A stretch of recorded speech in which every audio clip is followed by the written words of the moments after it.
Chapter 6, Fear Follows.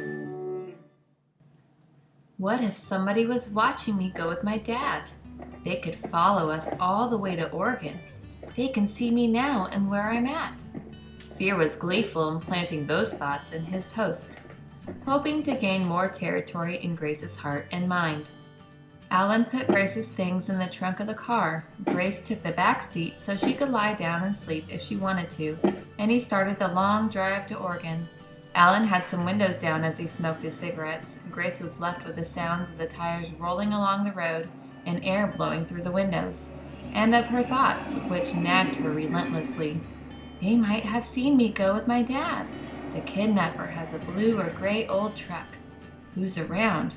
Watch to see if anyone will start to follow us. Grace looked around her. She didn't see anything in particular that fit any of the descriptions. Plus, nobody was really on the roads that early in the morning in the darkness.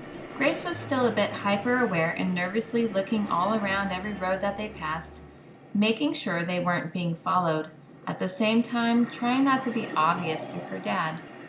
Before they crossed the border checkpoint on Highway 90, she spotted an old truck facing toward them parked on the right side of the road. As they passed it, Grace ducked down into the seat next to her, lying down as far as she could grow.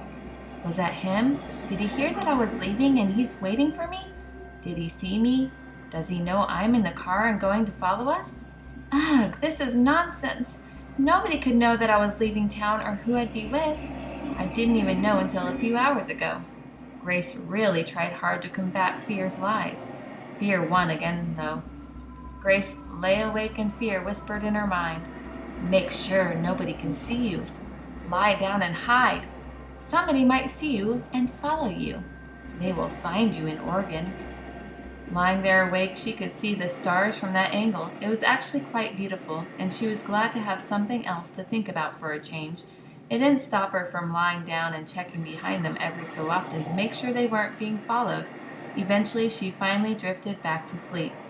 Alan was the type of person to just drive through and not spend the night anywhere. He kept driving on. Grace woke up when the car suddenly got quiet.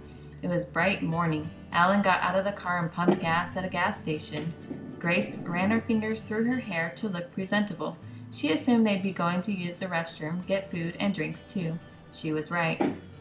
Then they were on the road again and out of that small Nevada town to the straight, flat desert highway where you can see what looked like a mirage from the heat off the pavement even though it was winter.